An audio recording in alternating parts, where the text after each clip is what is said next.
alunos e alunas, tudo bem? Professora Alana na aula. Hoje a gente vai falar um pouquinho com vocês sobre os países socialistas entre a Europa e a Ásia. Mas antes de começar, solta a vinheta!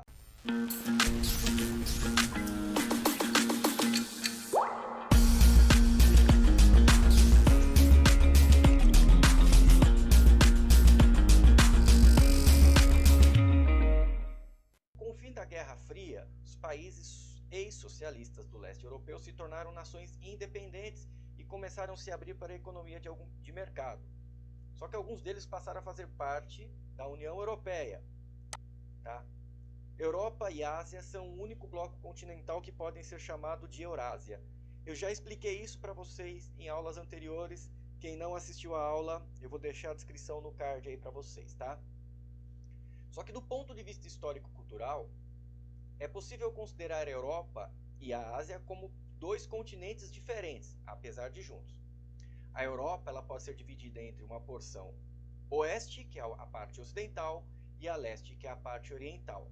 Os critérios utilizados para essa divisão são a formação histórica e cultural e o contexto geopolítico da Guerra Fria.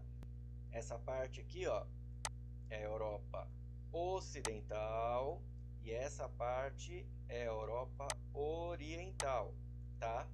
Então essa é a divisão entre leste e oeste, ok? Os países do leste europeu foram submetidos à influência política-militar da União das Repúblicas Socialistas Soviéticas.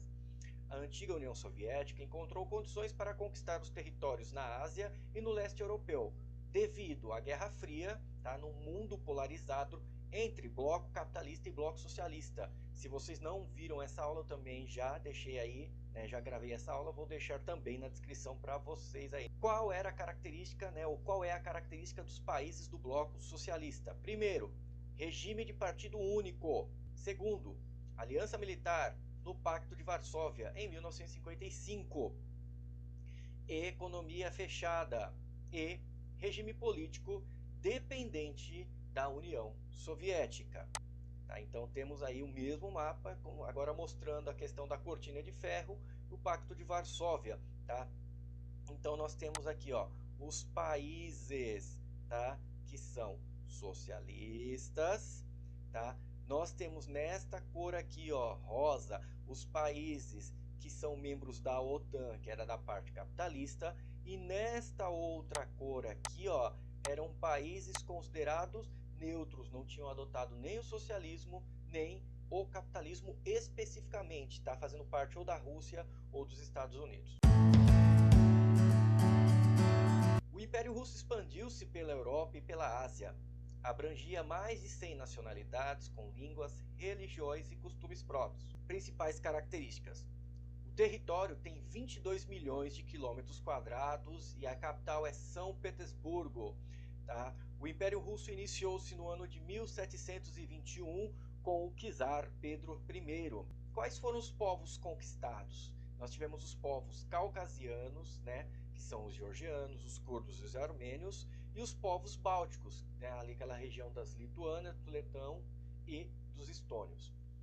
Também temos os povos eslavos, que aí vem os poloneses, ucranianos, búlgaros, sérvios, entre outros. O Império Russo estabeleceu-se ainda em ilhas no norte do continente americano, tá?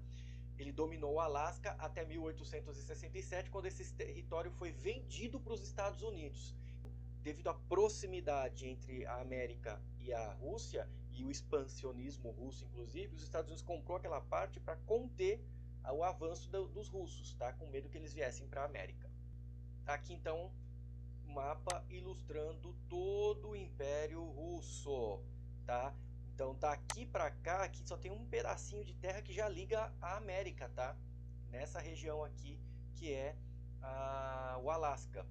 E o símbolo do Império Russo no século XIX. O expressivo crescimento econômico da Rússia, que ainda era governada por uma monarquia absoluta, no momento da Segunda Revolução Industrial, gerou imensas desigualdades sociais.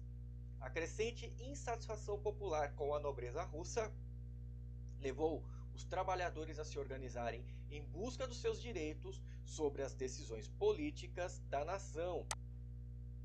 Quais foram as causas dessa revolução?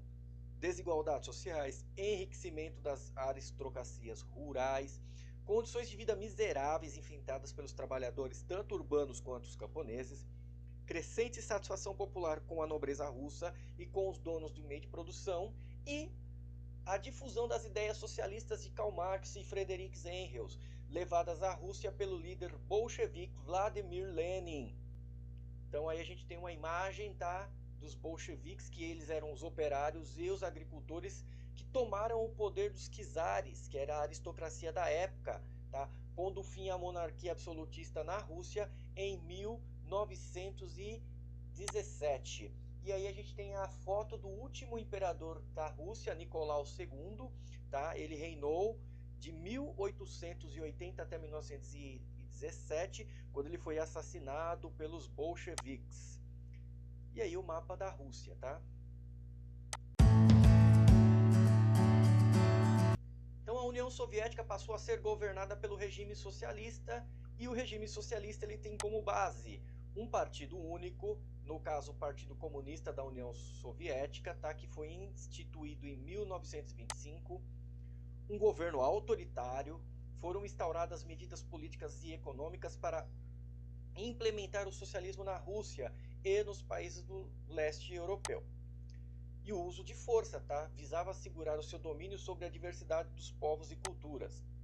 Novamente, tá, aqui o mapa do Império Russo, tá, é na formação de 1922 e com a anexação de alguns outros territórios, tá bom? Um pouco da cultura russa aí para vocês. Bem, o regime socialista modificou a economia dos países governados pela União Soviética, e entre as principais mudanças a gente destaca os fatores econômicos: o controle forte do Estado, uma economia planificada, tá? Tudo é planejado, a propriedade estatal da terra, todas as terras são do governo, a agricultura organizada em cooperativas, as kolzoks, tá? Na verdade a tradução isso do russo é propriedade rural, e investimento estatal nas indústrias de base. E isso é importante, tá? O governo investindo nas indústrias de base, nas siderurgias, na metalurgia, nas petroquímicas e na empresa bélica. Outros fatores foram os fatores políticos, tá? A ocupação do leste europeu pelas tropas soviéticas, a ameaça aos interesses dos países capitalistas, descontentamento dos Estados Unidos, que não queria perder a influência sobre os países da Europa Ocidental, disputa pelo poder mundial entre as nações, a União das Repúblicas Socialistas Soviéticas e os Estados Unidos, né, que estava vivendo a Guerra Fria. A construção do Muro de Berlim, lá em 1961, tá lá no vídeo da Guerra Fria, pelo governo russo, e o que representava a divisão física entre capitalismo e socialismo. Agora uma imagem que se chama aí Deme o Tijolo, tá? Feito em 1950, faz parte do estilo artístico dominado pelo realista socialista, tá? O realismo socialista. Foi adotado pelo regime comunista da União Soviética e para outros países. E também a bandeira da Rússia na época, tá? A gente tem 3 elementos fortes nessa bandeira, que é a foice, o martelo e a estrela única. A foice, ela representa os trabalhadores agricultores, o martelo ele representa os trabalhadores das indústrias russas, e a estrela única representa o regime comunista. É o país mais extenso do mundo, cerca de 2 vezes maior que o Brasil. Ele localiza-se tanto na Europa quanto na Ásia. Possui uma parte europeia e uma parte asiática separada pelos montes Urais. Conta com 11 fusos horários em seu território. Tem 140 milhões de habitantes, isso em 2011. Se a gente comparar com o Brasil é 2 vezes menor, mas tem mais habitantes que a Rússia. Apresenta densidade demográfica de 8 habitantes por quilômetro. Se você não sabe o que significa isso, a cada quilômetro andado você vai encontrar 8 pessoas. Pouco. Tem 80% da sua população vivendo na parte europeia. Isso significa que a parte asiática é mais vazia. Na porção a leste dos Urais localizam-se a Sibéria e a Rússia, que ocupa 60% do território do país, com cerca de 10 milhões de quilômetros quadrados. Apresenta baixa densidade demográfica, menos de 1 habitante por quilômetro. Olha só que interessante, na parte siberiana você vai andar 1 quilômetro e provavelmente não ache pessoas morando. Já no extremo norte, na parte lá no norte, a densidade demográfica muito baixa, as temperaturas são baixas durante todo o ano por causa do clima polar e subpolar. Cerca de 14% do território está além do círculo polar ártico e o solo está congelado permanentemente. Então aqui tem um mapa um pouco aí do relevo, tá, da Rússia. Então a gente tem aí a parte verde, que são as planícies, são partes aí que tem uma altitude de no máximo 0 metros. Quanto mais escuro for aqui, a gente vai ter áreas com altitudes acima de 2.000 metros. São poucas áreas. Essas áreas aí com altitudes grandes vai ser aqui nesta parte que faz divisa com a Mongólia, que faz divisa com a China e que faz parte ali também daquela região do Everest, desses montes aqui, com bastante atividades sísmicas. E aqui também nessa região mais próxima aqui da Ásia, tá bom? Tirando isso, o resto é mais planície ou essa região aqui do centro, onde é predomínio de planaltos. É constituída por repúblicas que formavam a antiga União Soviética. Apresenta uma população de 275 milhões de habitantes. Sua sede está localizada em Minsk, na Belarus. É gerida por um conselho de chefes de estados e do governo das repúblicas participantes. Cada país participante é politicamente soberano. É mais do que uma comunidade econômica, pois tem forças armadas centralizadas. Tá? Então a gente tem aí os países que eram, né, que pertenciam então antigamente ao Império Russo, mas que agora, tá, fazem parte da comunidade dos estados independentes, que faz parte a Rússia também, mas nós temos Belarus, a Ucrânia, Moldóvia, Cazaquistão, Quirguistão, tá, a Armênia, a Geórgia, então esses países aí que fazem parte da CEI. Possui muitas jazidas minerais e apresenta grande quantidade de recursos energéticos fósseis, que coloca a Rússia entre os principais produtores deste minério. Jazidas de minério. Na Sibéria Russa existe bastante ferro, cobre, estanho, ouro e diamante. Os recursos energéticos fósseis. Nessa região tem bastante petróleo, carvão mineral. 30% das reservas mundiais de carvão mineral ainda estão na parte da Sibéria, tá? E gás natural. A Rússia é a maior produtora mundial em 2010 de gás natural. Com o objetivo de povoar essa parte da Sibéria russa, como eu falei anteriormente, né, menos de quando você vai andar 1 quilômetro e provavelmente você não acha muita gente nessa região. Então o que o governo russo fez? Com o objetivo de povoar e integrar essas regiões isoladas do território soviético, o governo implantou cidades na Sibéria e estimulou a prática de atividades agropecuárias e de extração nessas terras. Vejam só, então, a gente tem uma plataforma de extração de petróleo aí na Sibéria Ocidental. E para os meninos que assistem Cavaleiros do Zodíaco, lembra que o Cavaleiro de Cisne veio dessa região da Sibéria. Na parte ocidental, o clima temperado e a extensa faixa do tipo de solo fértil, que é esse nome que eu não consigo pronunciar, permite o desenvolvimento de cereais, girassol, batatas e beterraba. Já na parte dos Cáucaso, destaca-se a pecuária com a criação de bovinos e ovinos. Já na parte da Sibéria, pratica-se a pecuária extensiva e o pastoreio nômade. No período do regime socialista, a produção agrícola russa sofreu mudanças. As terras que antes pertenciam a proprietários rurais ligados à nobreza passou a ser coletivizada. Então a gente tem um mapa aí das principais atividades do uso de solo, tá? Essa região mais escura aqui é aquela parte de tundra, né? Vegetação baixa, tá? A gente tem parte de floresta. Na parte mais amarelada a gente tem o pasto, tá? Na parte mais verdeada aí a gente tem a agricultura, tá? E nessa parte mais aqui, ó, essa região de montanha, que é essas regiõezinhas aqui, ó. As indústrias concentram-se em torno dos grandes centros urbanos, como Moscou e São Petersburgo, que apresentam um bom mercado consumidor, abrigam um setor industrial diversificado, ampliado e modernizado nos segmentos de máquinas, automóveis, eletrodomésticos, vestuários e alimentos. Então a gente tem um mapa aí dos tipos de indústrias, esse mapa de 2010, na região, tá, da Rússia.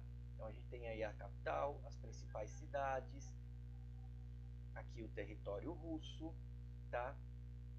Isso aqui são polos, regiões industriais. Então a gente tem regiões industriais aqui, regiões industriais aqui, aqui, aqui e aqui, tá bom? Toda vez que vimos esse símbolo, vamos lembrar que é siderurgia, aqui metalurgia não funcional, máquinas, indústria química e indústria têxtil, tá? Mas normalmente elas estão aqui, ó, mais nesses cinturões. No resto do território, como vocês podem ver, quase não há atividades industriais.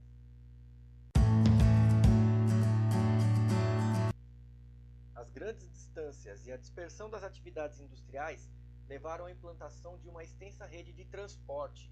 E isso é interessante, tá? Integração e economia. Hidrovias. Os cursos dos rios Don e Volga são interligados por canais fluviais, formando um importante complexo hidroviário. Juntou os dois rios, né, fizeram canais ali para ligar e fazer esse transporte. Ferrovias. A Rússia possui uma das maiores redes ferroviárias do mundo, a Transsiberiana, a ferrovia mais longa do planeta, com 10.000 quilômetros, que vai de Moscou a Vladivostok, tá? Fronteira com a China. Quem joga War conhece bem isso. Então a gente tem uma imagem do trem, né, na floresta siberiana, o rio Volga, que eu já passei isso para vocês na Europa, tá? E cuidado, não durmam no transporte público, por favor. Isso daí eu já expliquei também para vocês em aulas anteriores. O que aconteceu? Quando a Rússia acabou, quando a União Soviética, desculpa, acabou, foi estimulado a entrada de capital estrangeiro, a vinda de mercados, né, de indústrias para a Rússia. Verifica-se a presença de multinacionais no território russo, produzindo bens de consumo, e as empresas multinacionais russas começam a atuar em outros países. Isso é interessante. Então a gente tem uma usina nuclear aí da Rússia sendo instalada na Finlândia. E aí o socialismo perde e o capitalismo ganha. Por hoje é só, pimpolhos e pipolhas. Eu espero que vocês tenham gostado da aula, né? Fiquem atentos ao grupo de WhatsApp, pois eu vou passar a atividade para vocês logo após a publicação deste vídeo. Se você está assistindo essa aula pelo meu canal, muito bem-vindo.